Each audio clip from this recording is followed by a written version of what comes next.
venceré, yo venceré, yo venceré, yo venceré con tu espíritu.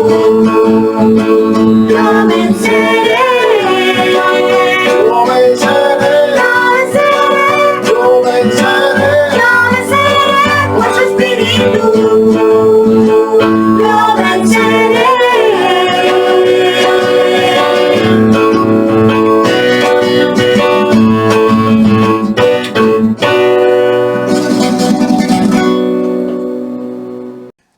Aleluya, Santo Dios, Santo Padre Celestial, Santo, Santo, Santo eres Señor, Santo, Santo, Santo, Santo, Santo, Santo, eres Señor, Santo, Santo. Aleluya, Padre, aleluya, la santidad conviene a tu casa, Señor. Tú eres santo y tú quieres que seamos santos, Señor. Bendito seas, Padre.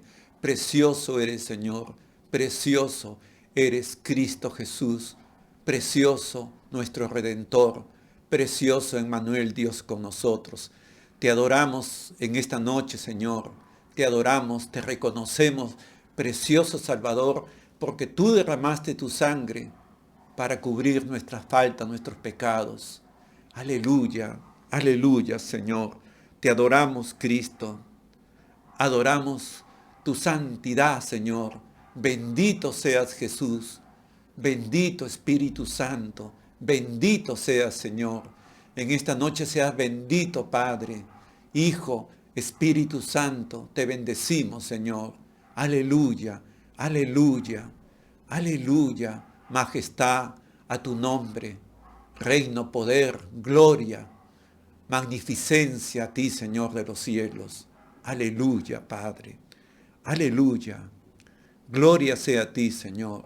Alabado seas por siempre. Dios de dioses, todopoderoso, Señor. Alabado seas por siempre, Señor. Tu nombre es grande. Grande es tu nombre en toda la tierra, Señor. Maravilloso Dios. Aleluya.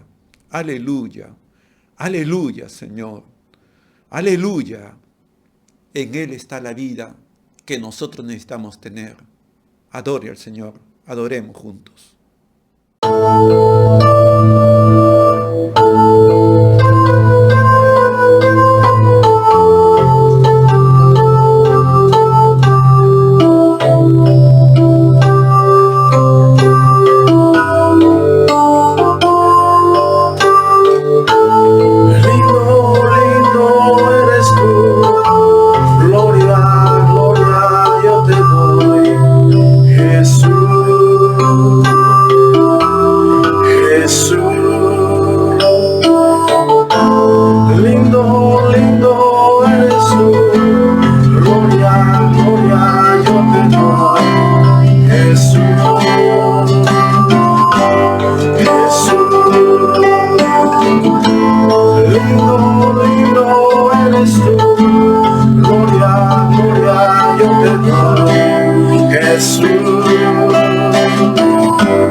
fidelidad es grande.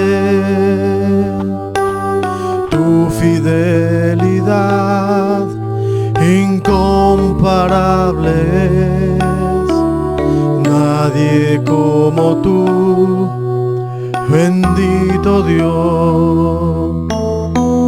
Grande es tu fidelidad. Tu fidelidad es grande. Tu fidelidad incomparable es. Nadie como tú, bendito Dios. Grande es tu fidelidad. Tu fidelidad es grande. Tu fidelidad incomparable es. Nadie como tú, bendito Dios. Grande es tu fidelidad. Tu fidelidad es grande. Tu fidelidad incomparable es. Nadie como tú, bendito Dios. Y grande es tu fidelidad. Tu fidelidad es grande.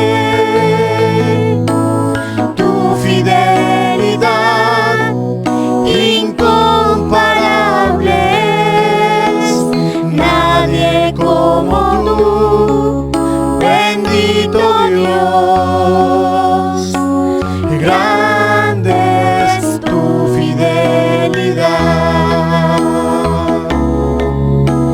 Grande es tu fidelidad.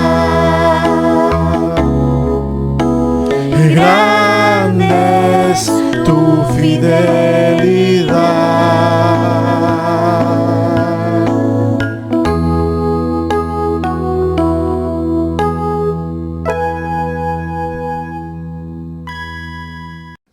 Aleluya, Señor. Aleluya. Aleluya. Aleluya, Señor. Aleluya.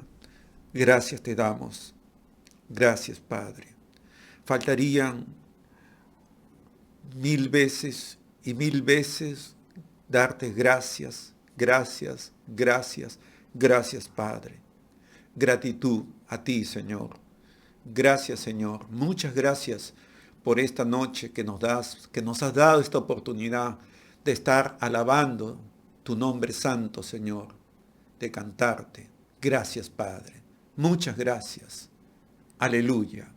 Gracias a Dios, hermanos. Gracias a Dios. Gracias a Dios. Gracias a Dios. Gracias a Dios, hermanos. Hay que darle gracias al Señor. Bien, nos hemos gozado, nos hemos alegrado con el Señor en esta noche. ¿Quién dice que no? Yo sí, me he gozado, me he alegrado en el Señor. Ahora vamos a continuar con ese gozo, recibiendo la palabra del Señor, es decir, la palabra de Dios. Y para ello vamos a invitarlo al pastor de la iglesia, al pastor Víctor Castro Quesada, al cual le damos la bienvenida y le deseamos, pastor, que Dios lo siga usando grandemente para la gloria de su nombre. Amén. Bienvenido, pastor. Muchas gracias, hermano Carlos. Hermanos, buenas noches, que Dios les bendiga. Vamos a leer la palabra de Dios y para ello le invito a abrir su Biblia en el Nuevo Testamento, en el libro de Santiago, capítulo 1, versículo 1. Santiago, capítulo 1, versículo 1.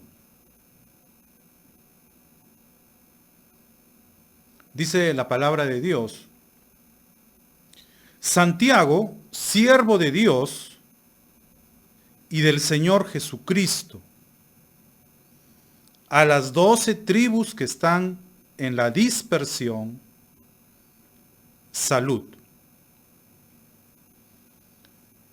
Vamos ahora a orar. Le invito a cerrar sus ojos para juntos hablar con Dios. Padre amado, te damos las gracias por esta nueva oportunidad que tú nos das de estudiar tu palabra. Te pedimos ahora que nos ayudes, que tu Espíritu Santo nos guíe, nos llene con poder y sabiduría. Aleluya, gracias. Bendice a cada uno de los hermanos, amigos que estén viendo, escuchando esta enseñanza. Habla a nuestras vidas, en el nombre de nuestro Señor Jesucristo. Amén. En esta noche vamos a empezar el estudio de este libro que, como vemos, lleva el título de Santiago. Al menos así sucede en mi Biblia. Este libro o documento, o como se le llama, carta, que encontramos aquí en la Sagrada Escritura, se titula Santiago. En algunas otras Biblias, este documento lleva el nombre de Epístola de Santiago o Epístola Universal de Santiago. Bueno, no debemos preocuparnos por esas diferencias en cuanto al título que se les da a los libros de la Biblia, porque en los manuscritos más antiguos de la Sagrada Escritura, los libros de la Biblia no tenían títulos. Los títulos es algo que se ha añadido mucho tiempo después. ¿Por qué a este libro se le llama Santiago? Porque según el versículo número 1, Santiago es el nombre del autor. Por eso hemos leído verso 1, Santiago, siervo de Dios y del Señor Jesucristo.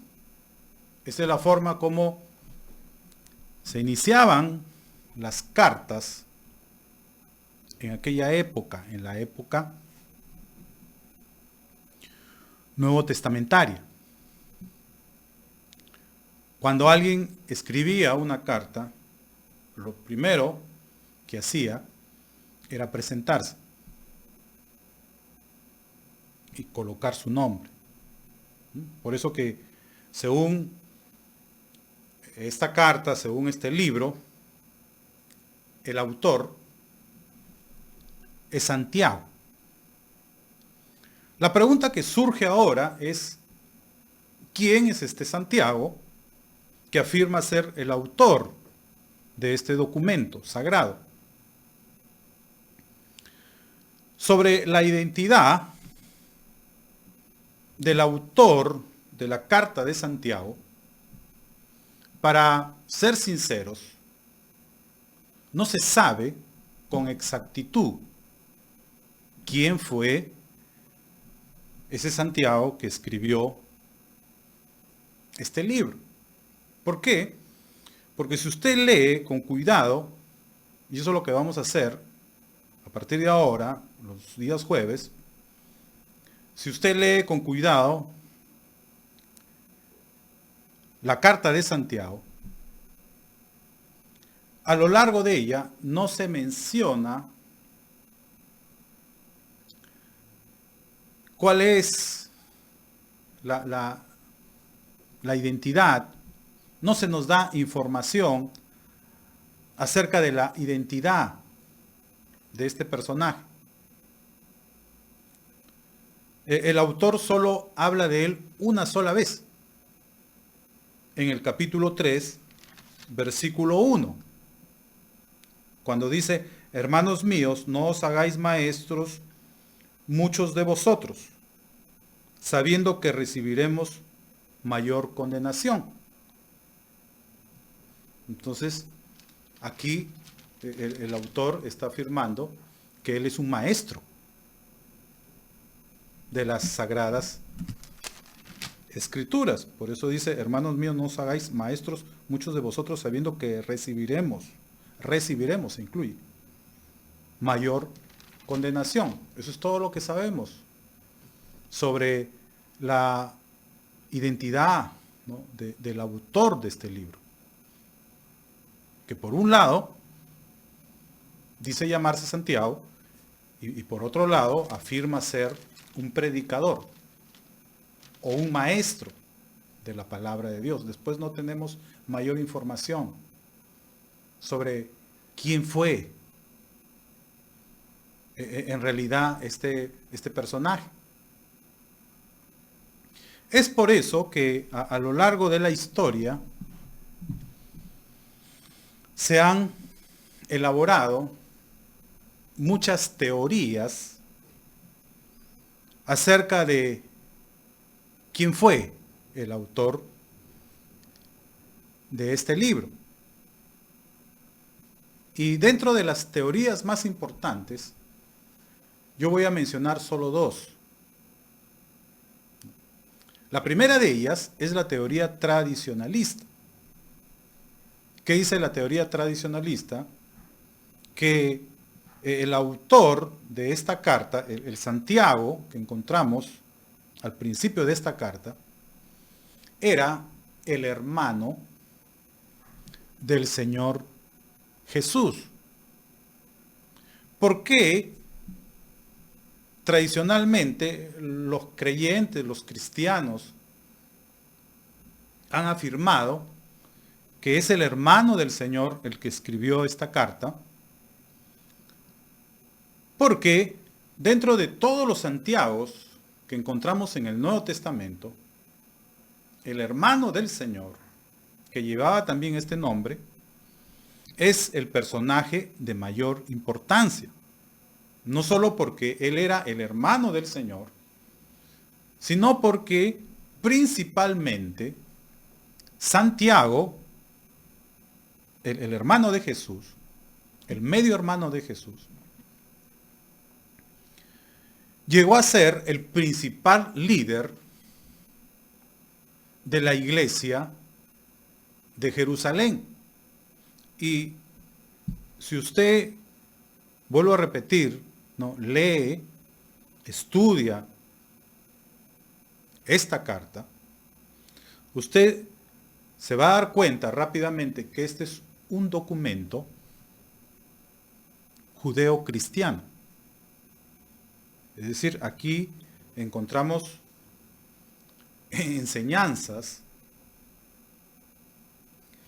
que eran propias de la iglesia de Jerusalén, que como sabemos tenían muchas diferencias con las enseñanzas del apóstol Pablo. Por ejemplo, una de esas diferencias, grandes diferencias, era con respecto al tema de la salvación. Todos sabemos que según el apóstol Pablo, usted lo puede estudiar en sus cartas, la salvación es una gracia que se recibe solo por medio de la fe en Jesús. Sin embargo, la enseñanza de la iglesia de Jerusalén era un poco diferente, porque ellos creían que el cristianismo era solo una continuación de la religión judía, por eso que ellos seguían guardando la ley de Moisés. Usted lo puede ver esto en el libro de los Hechos. Vemos a los apóstoles yendo, por ejemplo, a la oración. del templo. Esa era una oración que se practicaba dentro de la religión judía. Entonces, para los judíos que se habían convertido al cristianismo, el cristianismo no era diferente al judaísmo, sino era solo la continuación de la religión judía, porque ahora ya sabían quién era el Mesías. Por eso que ellos permanecieron dentro del judaísmo y siguieron guardando la ley. Entonces, para ellos la salvación no era algo que solo dependía de la fe en Jesús, sino que además consideraban importante seguir guardando las obras de la ley. Por eso que, por ejemplo, aquí en este documento, que vuelvo a repetir, ¿no? se ha considerado un documento judeo-cristiano, porque la enseñanza parece más judía que cristiana, ¿no? Se habla de una salvación por obras, que la salvación es por obras. Usted puede ver en Santiago capítulo 2, versículo 21, donde dice el texto: no fue justificado por las obras Abraham, nuestro padre, cuando ofreció a su hijo Isaac sobre el altar. Y en el verso 24 dice: vosotros veis pues que el hombre es justificado por las obras y no solamente por la fe. Y eso no enseñaba Pablo. Pablo enseñaba que la salvación era solo por fe. Usted puede estudiarlo eso en la carta a los Romanos, ¿no? Quizás podemos leerlo rápidamente en Romanos capítulo 1, versículo 17, dice: porque en el Evangelio la justicia de Dios se revela por fe y para fe, como está escrito, mas el justo por la fe vivirá. Entonces vemos ahí diferencias entre las enseñanzas de Pablo y las enseñanzas judeo-cristianas. Las enseñanzas que eran propias de la iglesia de Jerusalén, las cuales encontramos aquí en este libro llamado Santiago. Entonces, la tradición cristiana ha pensado de la siguiente manera: si algún Santiago escribió esta carta, ese Santiago debió haber sido el hermano de Jesús. ¿Por qué? Porque el hermano de Jesús llegó a ser el líder principal de la iglesia de Jerusalén, que representaba, ¿no?, todas esas enseñanzas que encontramos aquí en este libro. Ese ha sido el razonamiento. Por eso se han descartado a los otros Santiagos, porque en los evangelios encontramos 5 Santiagos. Uno se pregunta cuál de esos Santiagos fue, porque la carta de Santiago no nos dice qué Santiago es, solo se afirma que el nombre del autor es Santiago. Pero ¿cuál de los Santiagos? ¿O a qué Santiago está haciendo referencia? La carta no lo menciona. Entonces la teoría tradicionalista ha razonado de esa manera. Ha estudiado todas las posibilidades que encontramos en el Nuevo Testamento, donde, repito, hallamos solo 5 Santiagos. Santiago, el hermano de Juan, hijo de Zebedeo,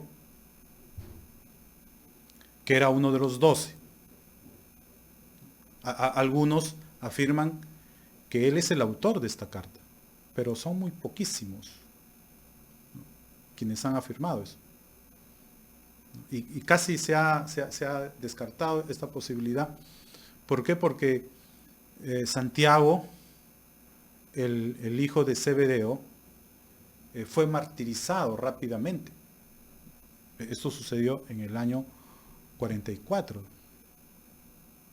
de la era cristiana. Murió a manos de Herodes Agripa I.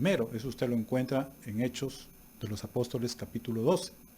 Entonces, como este Santiago murió rápidamente,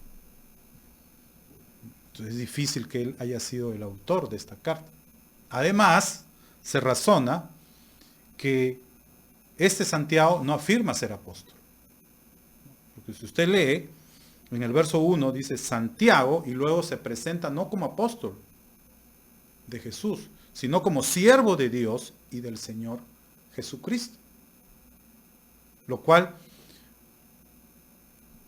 si hubiera sido apóstol, el autor de esta carta, entonces qué importante hubiera sido que lo mencione, porque eso daría respaldo, autoridad a su composición, pero no afirma ser apóstol. Entonces eso ya de plano descarta, se razona, ¿no?, a Santiago, el hijo de Zebedeo, y a Santiago, el hijo de Alfeo, que también era otro Santiago, que era parte de los 12. Hay además un tercer Santiago, que era pariente de Judas, no el Iscariote, del cual casi no se sabe nada. Y nadie ha sugerido que ese Santiago sea el autor de este libro. Hay también otro Santiago, que es Santiago el Menor. Tampoco, como el pariente de Judas, no se sabe nada de él. Pero finalmente encontramos a un Santiago que es muy importante en la historia del cristianismo, que es el hermano del Señor. Que este sí llegó a ser un personaje muy influyente en el mundo judeo-cristiano.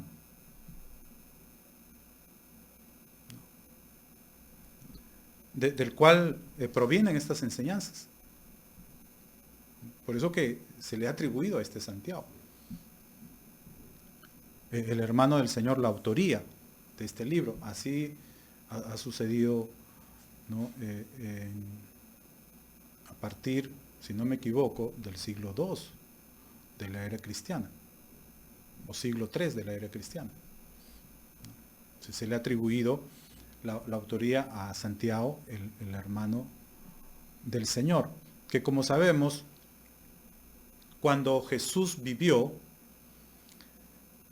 este Santiago, su hermano, su medio hermano, no era creyente, ni ninguno de los hermanos de Jesús, porque según la Biblia, Jesús tuvo muchos hermanos y hermanas también tuvo. Vamos a leer, por ejemplo, en Marcos capítulo 6, versículo 3.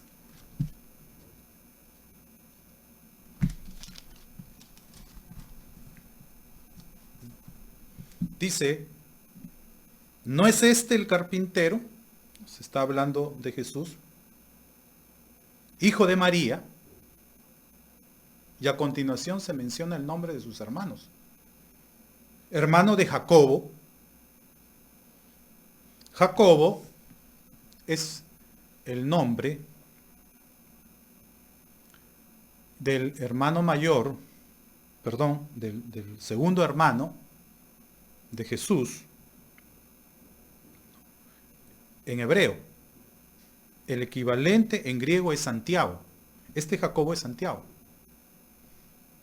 Dice, hermano de Jacobo, de José, de Judas y de Simón? ¿No están también aquí con nosotros sus hermanas? Entonces, según los evangelios, Jesús tuvo muchos medios hermanos. Uno de ellos fue Jacobo o Santiago, que, repito, cuando Jesús vivía, no creía en el Señor, ni ninguno de sus hermanos creyó en Jesús cuando estuvo vivo. Sin embargo, después de la muerte, resurrección y ascensión del Señor, vemos que sus hermanos ya son parte de la iglesia cristiana. Por ejemplo, en Hechos capítulo 1, versículo 14, dice: todos estos perseveraban unánimes en oración y ruego con las mujeres y con María, la madre de Jesús, y con sus hermanos. Entonces, después que Jesús murió, resucitó al tercer día y ascendió luego a los cielos, después de ello, vemos que ya, ¿no?, todos los hermanos de Jesús, incluido Santiago, ya se habían convertido a la fe cristiana. ¿Cuándo sucedió la conversión de Santiago al cristianismo? La Escritura lo menciona. Eso está en 1 Corintios, capítulo 15, versículo 7. Vamos a leerlo.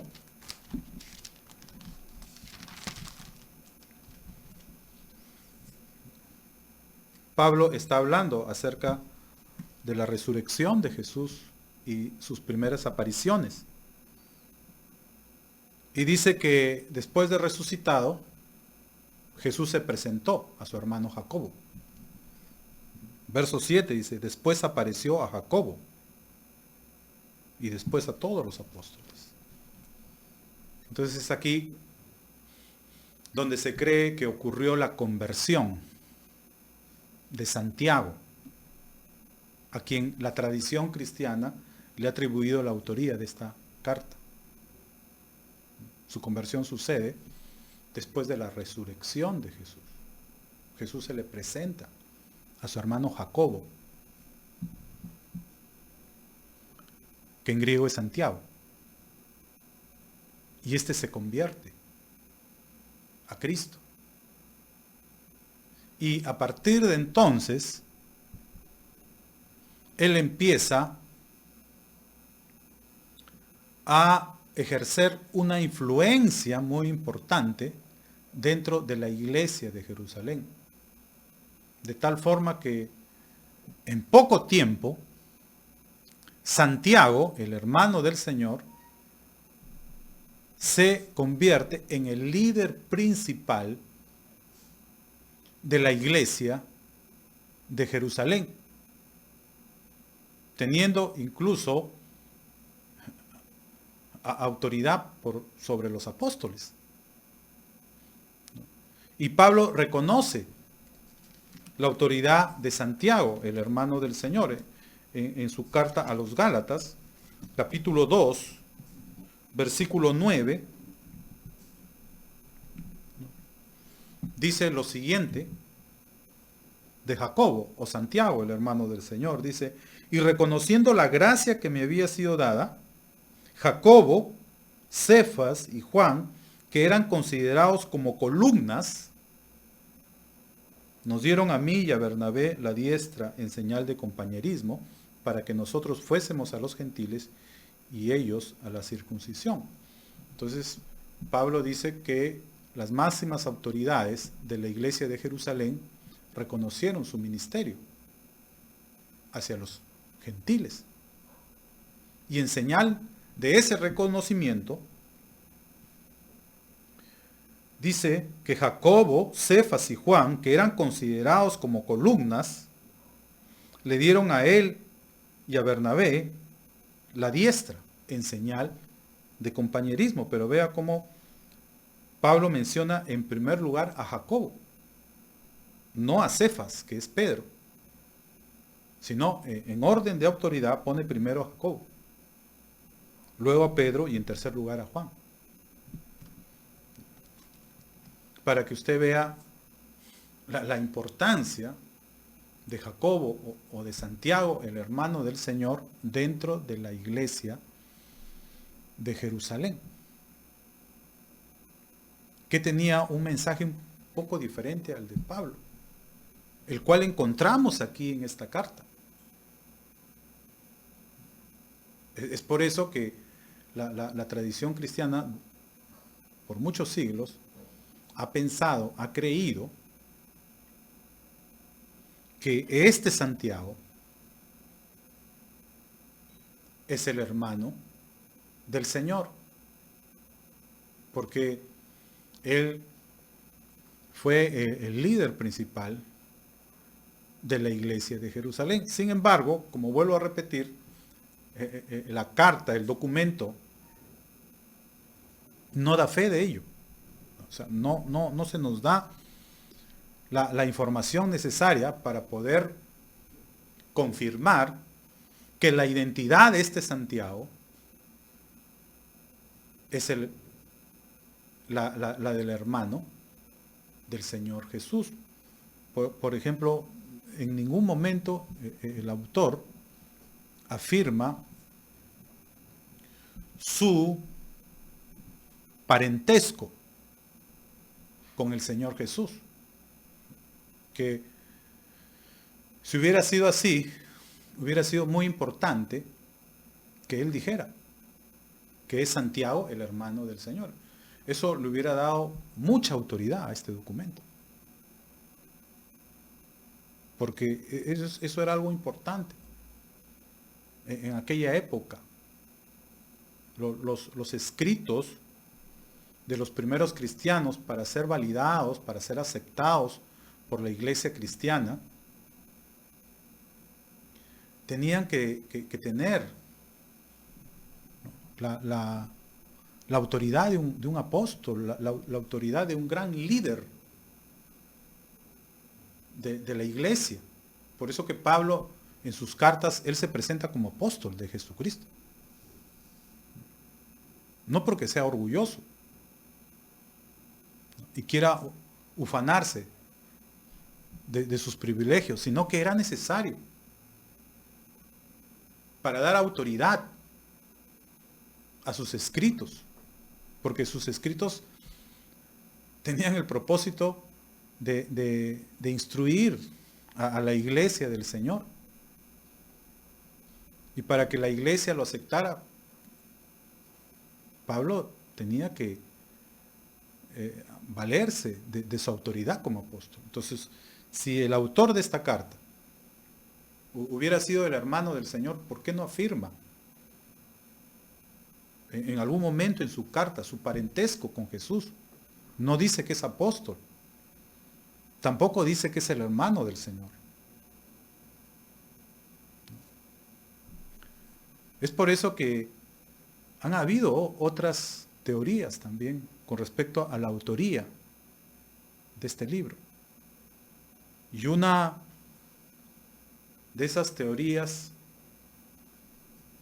muy importantes que sostienen muchos estudiosos de las Sagradas Escrituras es la teoría pseudoepigráfica.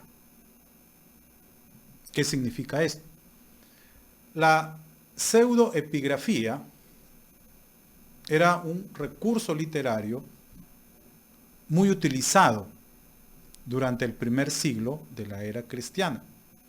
¿En qué consistía esto? En que los autores de algún documento, para poderle dar autoridad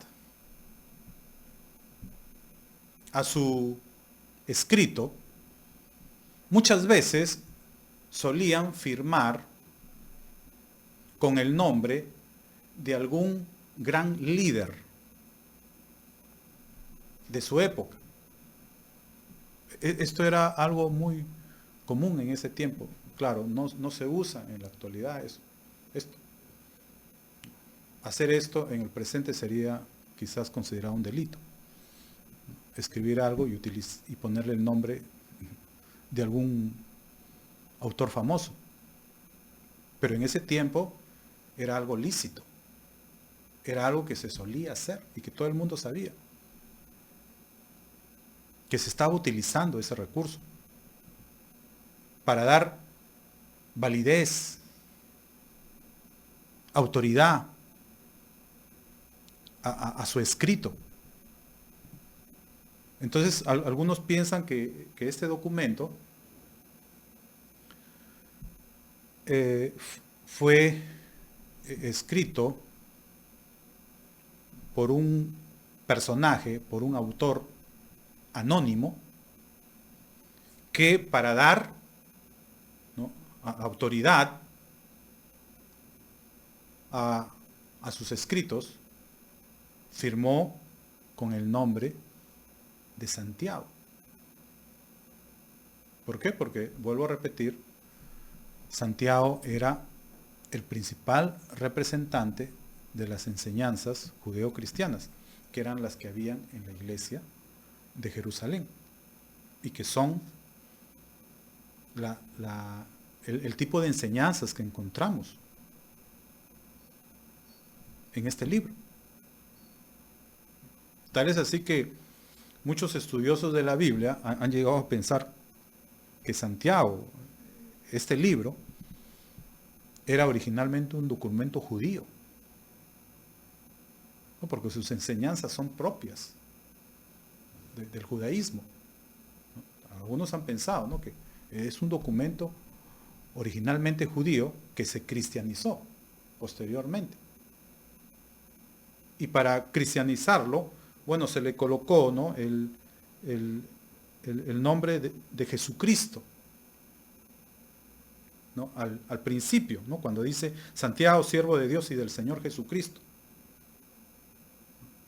Y luego también en el versículo 1 del capítulo 2 dice: hermanos míos, que vuestra fe en nuestro glorioso Señor Jesucristo sea sin acepción de persona. Pero solamente 2 veces se menciona a Jesucristo en esta carta. Después no se habla de la muerte de Jesús. No se habla de la resurrección de Jesús. Por eso que para muchos estudiosos de la Escritura este fue originalmente un documento judío, que luego se cristianizó. Pero para otros, ¿no?, para aquellos que proponen, ¿no?, la teoría de la pseudoepigrafía, ¿no?, ellos afirman que este documento, ¿no?, fue escrito por algún creyente desconocido, pudo haber sido un cristiano de origen judío, que para preservar las enseñanzas de la iglesia de Jerusalén, redactó, ¿no?, este documento con las principales enseñanzas de esa iglesia. Y luego, para dar autoridad al documento que hizo,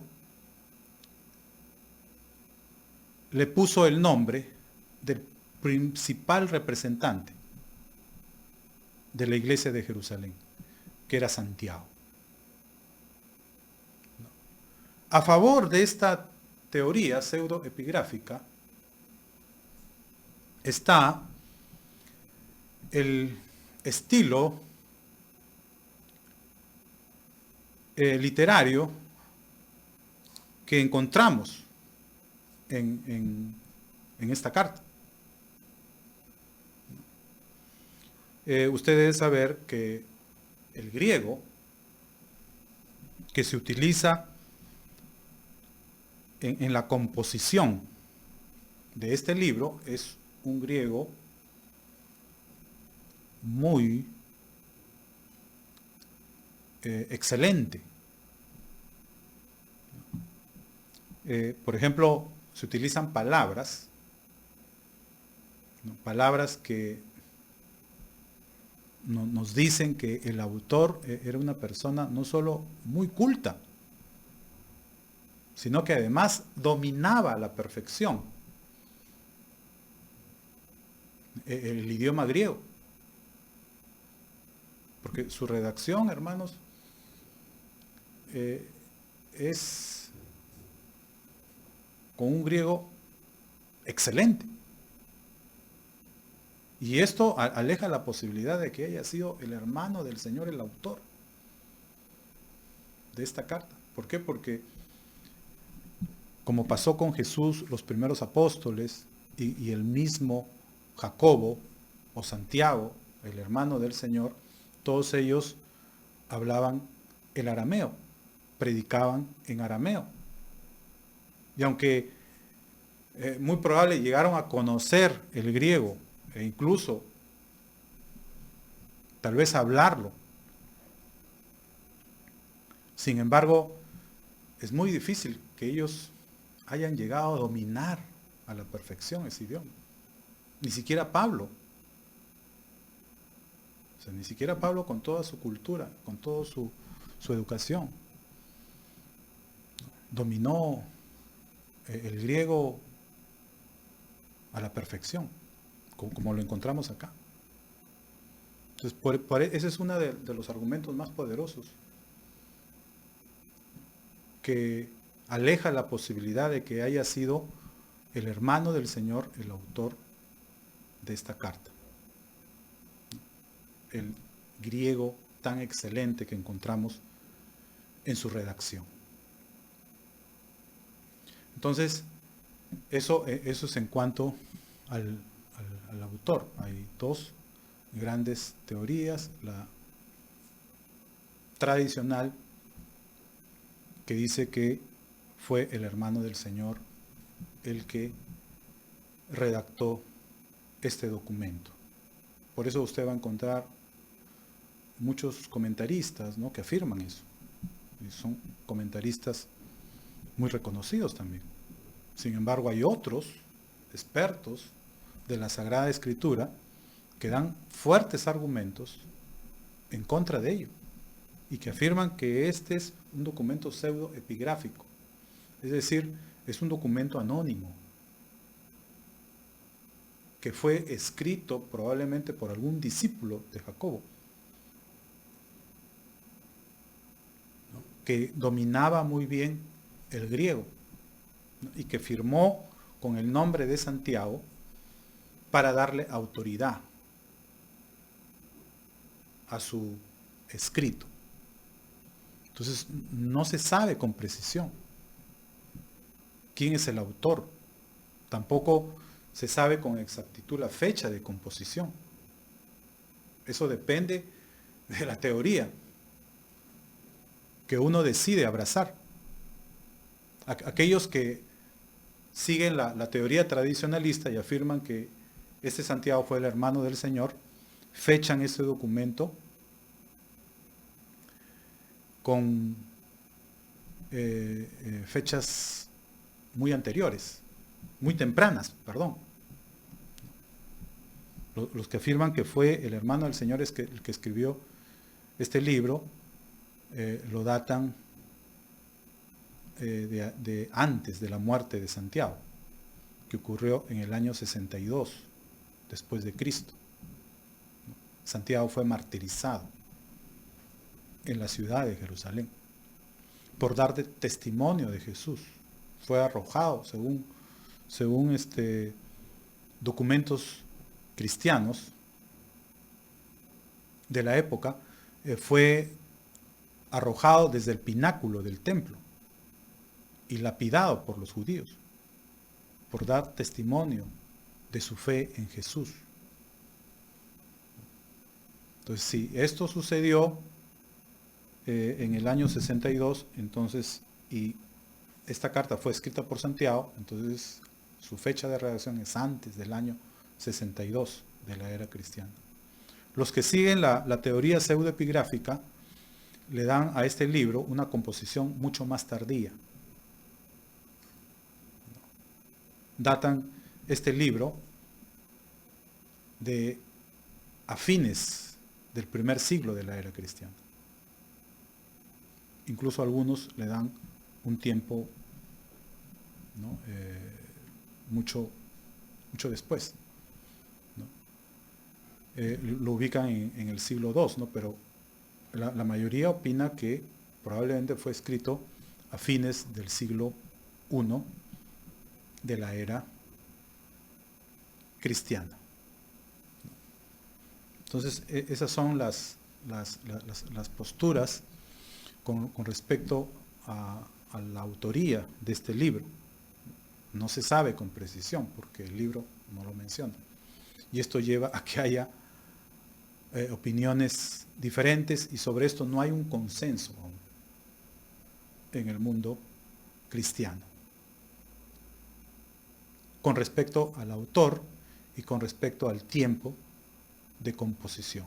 Ahora, en cuanto al género literario, debemos saber que este libro no es una carta, como parece ser. Como alguien dijo, Santiago empieza como una carta, pero termina como una predicación. ¿Por qué? Porque eso es lo que es. No es una carta, sino es una predicación. Es una homilía. ¿No? Que al parecer se le puso, ¿no? El encabezado, ¿no? Para presentarlo como una carta, ¿no? Como sucede con los otros documentos cristianos que forman parte de la Biblia. Entonces, eso es lo que se cree, ¿no? En la actualidad, que esto no es una carta. ¿Por qué? Porque no tiene la forma de carta, solo tiene la introducción, ¿no? De una carta. Luego son una serie de enseñanzas, ¿no? Es una predicación, y al final no termina como carta. Normalmente las cartas tienen una despedida y saludos finales, pero acá no hay. Usted puede ver en el capítulo 5, versículo 20, simplemente, ¿no? Se termina la exposición, ¿no? Pero no hay una despedida, como normalmente solían haber en las cartas de la época. Entonces hoy, bueno, en esto sí casi es un consenso. Esto no es una carta, ¿no? Sino es una predicación. Es una predicación de las que solían darse en la iglesia de Jerusalén. Entonces vamos a ver qué es lo que se enseñaba, ¿no? La iglesia de Jerusalén. Y claro, esto ha llegado a ser palabra de Dios, porque lo tenemos aquí en la Biblia, en el Nuevo Testamento. Algo que no se dio con facilidad, ¿no? Eso también tenemos que saber, ¿no? Que el libro de Santiago no fue aceptado fácilmente como parte del canon del Nuevo Testamento.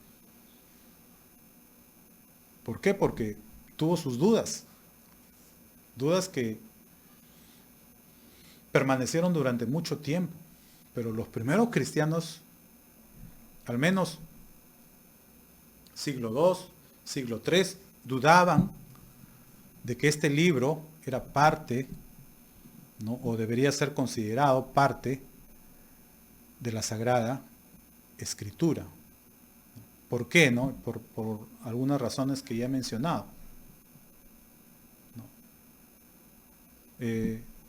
Contiene enseñanzas, ¿no? Que se oponen aparentemente a las enseñanzas de Pablo, a los escritos de Pablo, ¿no? Y es un documento muy judío. Incluso en el siglo XVI, Martín Lutero, el gran reformador, no aceptaba a Santiago,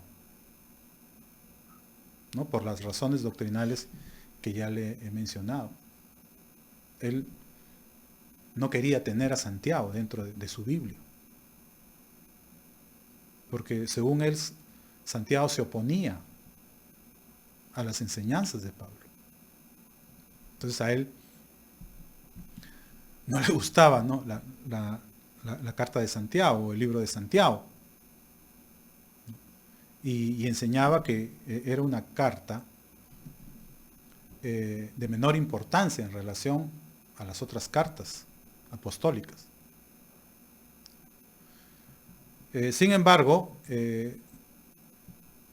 Santiago permaneció, ¿no?, dentro de la Sagrada Escritura y fue reconocido, plenamente aceptado a fines del siglo IV recién, en el tercer concilio de Cartago, ¿no? Se reconoce definitivamente a Santiago como parte de las Sagradas Escrituras. Sin embargo, siempre han existido las dudas, ¿no?, con respecto a si Santiago debería ser parte de la Biblia. Pero nosotros sabemos que está en la Biblia y para nosotros los cristianos Santiago es parte de la palabra de Dios. Y por eso lo vamos a estudiar. Porque creemos que tiene un mensaje para nosotros, los creyentes, ¿no?, del siglo XXI y para todos los creyentes de todas las épocas. No, si está aquí, si Dios ha querido que esté aquí, es porque Santiago, ¿no?, es parte de la palabra de Dios y por tanto tiene, ¿no?, una enseñanza de suma importancia para nuestras vidas espirituales. Y es lo que vamos a estar haciendo los siguientes jueves. Vamos a estar estudiando este libro, ¿no?, y viendo qué es lo que Dios tiene para nosotros, ¿no?, en este texto o documento cristiano. Amén. Entonces, terminamos solo leyendo el versículo 1, dice: Santiago, siervo de Dios y del Señor Jesucristo, a las 12 tribus que están en la dispersión, salud. Amén. Las 12 tribus es un nombre que se les da a los israelitas. Entonces, vemos acá que este era un documento, bueno, aparentemente, ¿no?, dirigido principalmente a judíos que se habían convertido al cristianismo y que estaban en la dispersión, ¿no?, que estaban por diferentes partes del mundo viviendo. Pero sabemos que también tiene un mensaje para cada uno de nosotros, los creyentes en Cristo. Y trataremos, hermanos, de extraer las principales enseñanzas del libro llamado Santiago. Bien, entonces hasta ahí llegamos. Yo le animo, yo le invito para que usted se conecte los jueves y podamos nosotros estudiar este bello libro, ¿no?, el libro de Santiago, que contiene enseñanzas muy valiosas para nuestra vida. Y terminamos no sin hacer antes una invitación, ¿no?, a recibir a Cristo como Señor y Salvador de nuestras vidas. Hemos escuchado, ¿no?, qué bella es la palabra de Dios, ¿no?, cómo podemos aprender mucho acerca de ella. Así que si usted quiere entender la Sagrada Escritura, debe rendirle en primer lugar su vida a Cristo. Recíbalo al Señor Jesús como su Salvador personal y tendrá vida eterna. Acompáñame entonces en una oración, ¿no?, y a través de esta oración ríndale su corazón al Señor. Dígale: amado Jesús, entra en mi vida. Te pido perdón por todos mis pecados y te reconozco como mi Señor y Salvador. En el nombre de nuestro Señor Jesucristo. Amén. Dios les bendiga, hermanos. Les animo a conectarse siempre los días jueves y los días domingos. Domingos 10 de la mañana, 11 de la mañana, perdón, para gozarnos con el Señor y con su palabra. Conmigo será si el Señor lo permite, hasta este domingo. Dios les bendiga. Muy bien, gracias, Pastor Víctor. Gracias a Dios. Gracias al Señor. La palabra precisa en nuestro corazón en esta noche. Gracias a Dios. Tenemos unos anuncios. En primer lugar, siempre animar a ustedes, hermanos, a seguir participando de estas reuniones virtuales que nuestra iglesia tiene. Hoy día jueves a las 8 de la noche ha sido el culto, pero también el día domingo a las 11 de la mañana el otro culto. Si usted desea participar de nuestras reuniones virtuales que tenemos los días sábados, escríbanos a nuestro messenger de la iglesia Jesús Vive Chimbote, que procuraremos atenderlo lo pronto posible. Si usted no asiste, escríbanos por favor. Igualmente los días sábados a las 10 de la mañana tenemos una reunión con todos los niños hasta los 9 años, vía Zoom. Y los días domingos a las 3 de la tarde también tenemos otra reunión para adolescentes y preadolescentes vía Zoom. Igualmente seguimos orando por las necesidades que tiene la iglesia, por las cargas personales de los hermanos, proyectos, por el país y por las próximas elecciones. Y en la noche tenemos reunión de líderes con el pastor de la iglesia para ver todo lo relacionado al trabajo que se viene desarrollando en la semana.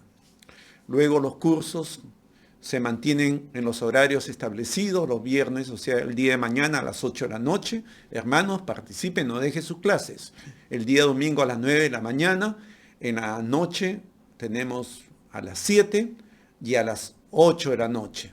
Y el curso de doctrina a las 5 de la tarde. Ahora viene la apertura del curso discipulado en horarios a la disponibilidad del interesado. Se puede inscribir al curso y escoger la hora y el día que más le convenga. Se está compartiendo el link de preinscripción en la página de Facebook de Jesús Vive Chimbote, o también en este momento se está compartiendo el link de inscripción en los comentarios. Al final de la preinscripción obtendrá un enlace Zoom que estará abierto al culminar el culto para la atención por un anfitrión. Hermano, esto es algo maravilloso, porque usted, hermano, cuando uno empieza en los caminos de Dios, debe empezar a conocer el tesoro que Dios nos ha dado. Ese tesoro que está acá, oculto en sus palabras, y que Dios lo revela a los niños, a los que recién empiezan, les enseña el Señor. Entonces queremos animarte, hermana, hermano, a caminar en esa senda. Preparación para el reino de los cielos con la palabra de Dios estudiándola. Necesitas una Biblia, un lapicero y un cuaderno para anotar. No cuesta nada preguntar. Pregunta nomás, hermano, y escríbete y participa. Ahora sí, voy a invitar a la hermanita Ana Caballero, que tiene un anuncio para el evento de mujeres. Bienvenida, hermana. Muchas gracias, hermano Carlos. Saludos a todos. Soy Ana Caballero, hermana de la Congregación Jesús Vive de Chimbote.